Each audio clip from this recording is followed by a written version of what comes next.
opinión de la Corte para ver si sufriría algunas modificaciones esta reforma al Código Penal. Compañeros. Don Tomás, discúlpenos, compañeros, que de repente estoy monopolizando un poquito, pero es que me deja intrigado el don Tomás Zambrano. Cuando hablamos, sí es cierto, la ley, yo lo entiendo, yo la conozco la ley, ya contempla el trabajo. El problema es la improvisación muchas veces. O sea, se han medido los resultados, los efectos. La granja penal de Comayagua, por ejemplo, genera labor agrícola, genera producción porcina. Hay una granja ¿cómo se llama?, de cría de pescado, de tilapia. Ha habido. ¿Han medido ustedes realmente si ha tenido efecto en esa mente ocupacional? ¿Ha permitido reinsertar? ¿Qué es lo que falta? Yo estoy de acuerdo, si el ocio es el peor enemigo de cualquier persona.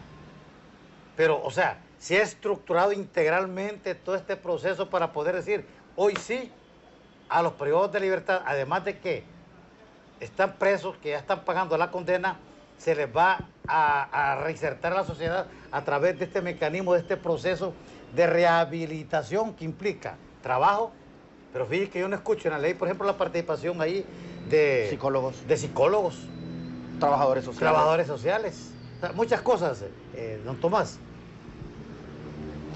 Bueno, decir, como lo que hemos explicado es datos generalizados del proyecto de decreto, consta de casi 13, 14 artículos de esta nueva iniciativa de ley, y lo que explicamos son los objetivos y fines y cuál sería el procedimiento y cuáles serían los trabajos que podrían ejecutar los privados de libertad, que estamos totalmente de acuerdo, don David, que este tipo de trabajo tiene que tener estudios, impactos sociales, cuál es el mejoramiento, realmente si van a beneficiar en el tema de la rehabilitación y reinserción de cada uno de los recluidos. Totalmente de acuerdo, son temas que tienen que ser analizados, tienen que estar plasmados en esta nueva iniciativa para poder dar los resultados que esperamos, que realmente se busque la rehabilitación del privado de libertad y pueda reinsertarse a la sociedad una vez que cumpla su pena. Y yo mencioné un ejemplo, usted ha mencionado otro, ya se están implementando estos trabajos en los centros penales y ahora nos tocará revisar estos estudios, revisar estos informes de los sociólogos, los trabajadores sociales, que han hecho sobre el impacto positivo que pudo haber tenido estos privados de libertad que están en la elaboración de pupitre y estos en Comayagua que están en lo que es las labores agrícolas o en la cría de cerdos o en la de tilapia que usted ha mencionado. Pero decir, lo que queremos implementar este tipo de labores en los 24 centros penales, porque por ahora en los 24 centros penales del país no se está elaborando una política o programas de este trabajo obligatorio. Con esta nueva ley, más aspectos que vamos a escuchar de los expertos en estos días de socialización de esta ley, pues vamos a ir mejorando este dictamen. Lo que sí le puedo garantizar a los amigos del pueblo hondureño y a ustedes en el estudio, y aquí a Fernando y al sociólogo Carías, que como Congreso somos un Congreso de puertas abiertas.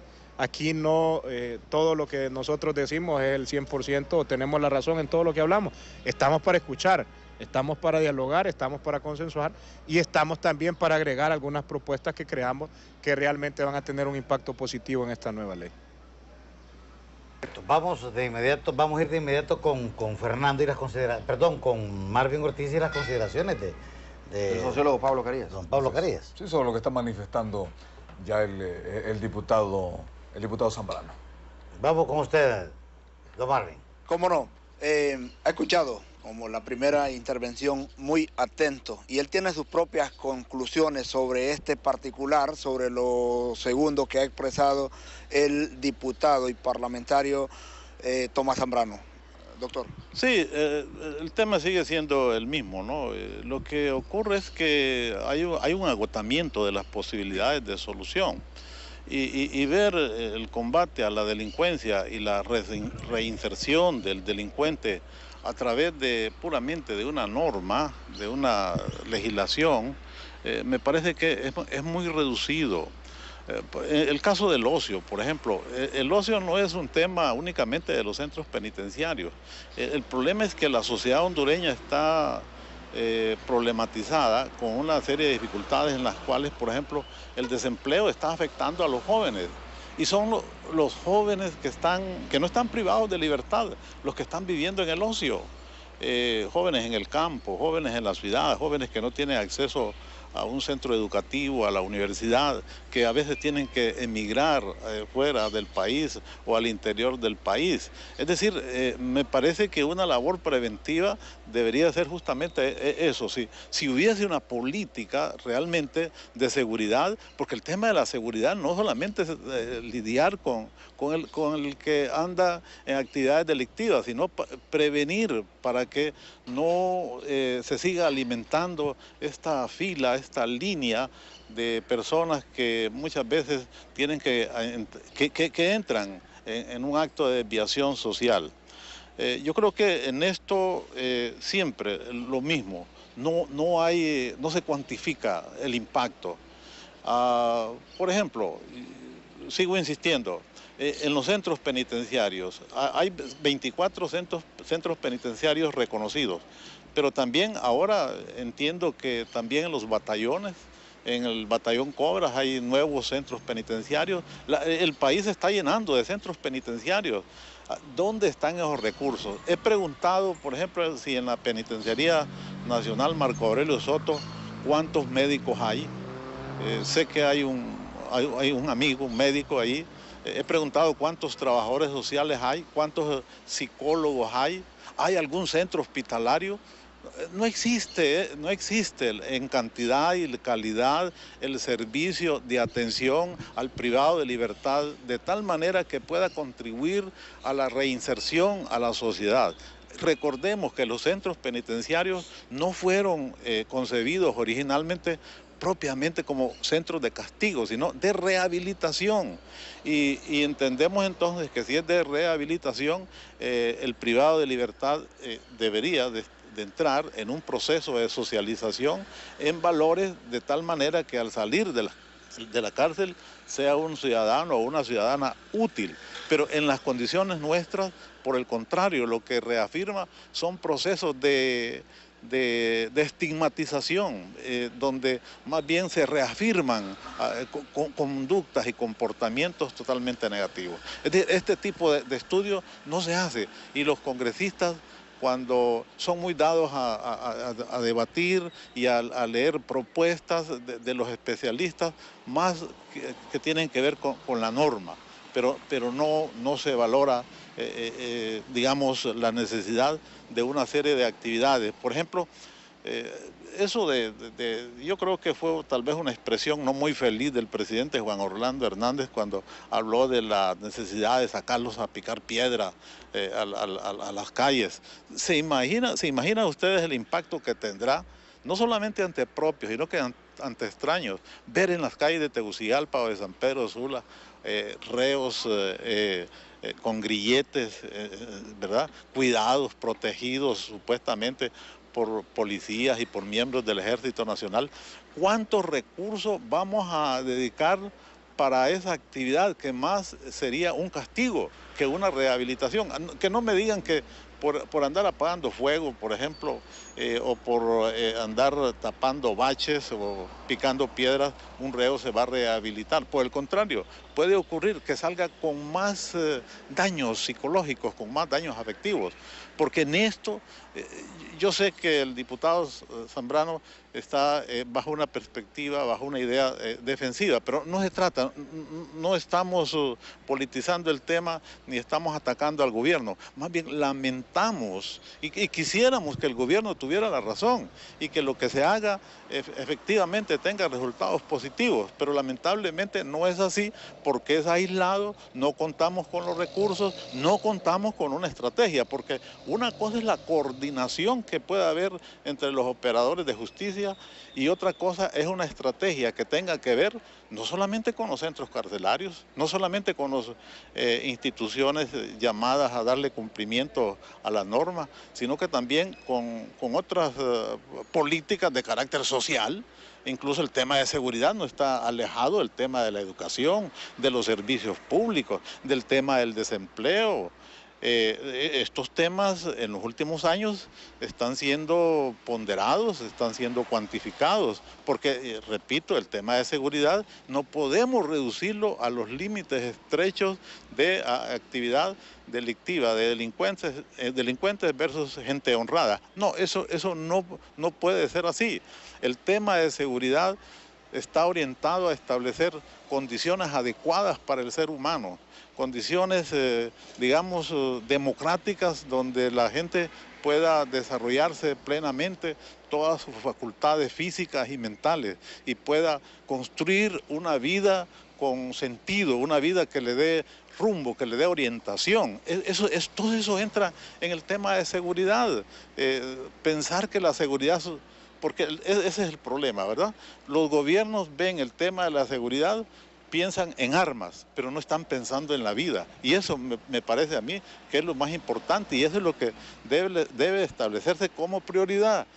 De tal manera que cuando ocurran hechos delictivos,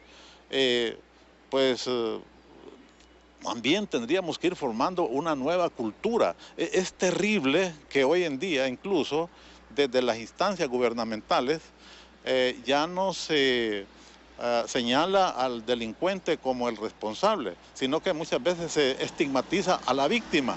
Y en este último caso lo hemos estado viendo, desnaturalizando, deslegitimando, cuando en el pasado, yo creo que todos recordamos, más bien había una expresión, ¿verdad? El muerto siempre tiene la razón. Había una tendencia a justificar a la víctima. Hoy hay una tendencia desde el gobierno a justificar al victimario. Y eso es terrible porque eso es la generación de una cultura completamente negativa. Abogado Zambrano, diputado, lo que queremos es que las propuestas sean consistentes y ayudar en lo posible a que haya una estrategia de gobierno, una estrategia de Estado, que no tiene que ser una estrategia de partido, porque el problema también es que los gobiernos presentan sus estrategias como estrategias de partido para potenciar sus facultades, sus capacidades para el próximo periodo. No están pensando en la actualidad ni en una política a largo plazo, ¿verdad?, de Estado, sino que están pensando en una estrategia gubernamental, en una estrategia muy particularista en función de intereses muy personales y de grupo. Compañero. Estamos ya contra el tiempo, vamos lógicamente a dejar, vamos a ir inmediatamente con Fernando para el cierre, ¿verdad?, de la participación del diputado Tomás Zambrano. Brevemente, Fernando, con usted y luego retornamos con Marvin brevemente para llegar a las conclusiones, al cierre de estas participaciones. Bien, diputado, sus conclusiones finales acerca de estos temas.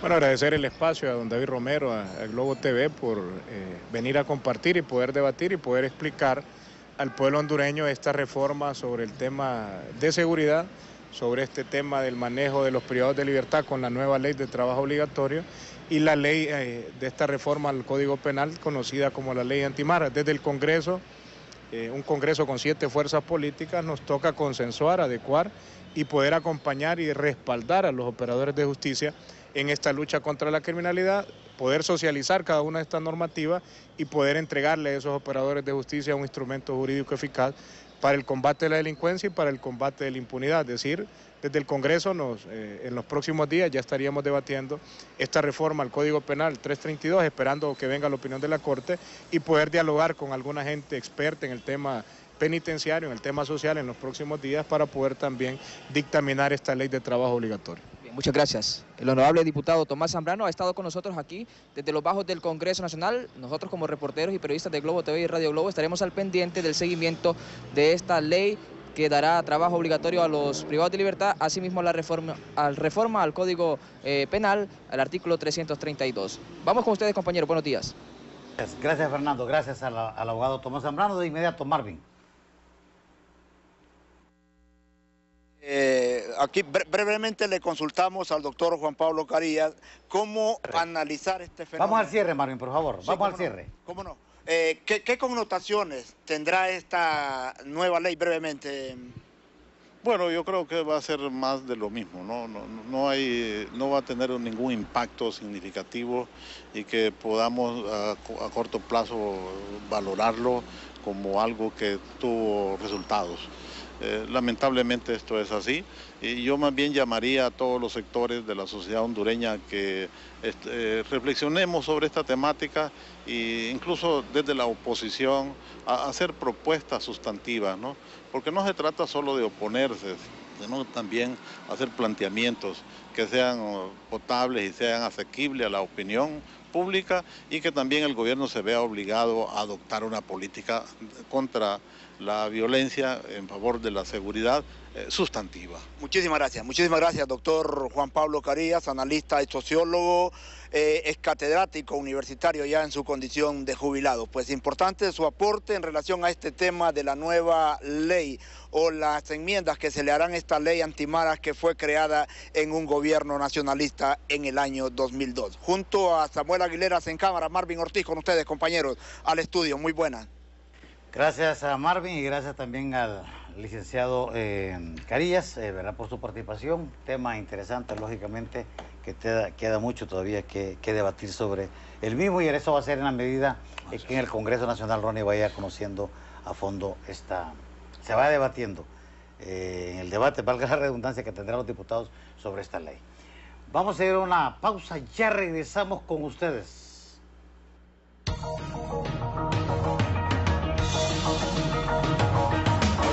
En un momento regresamos. Noticias Radio Globo.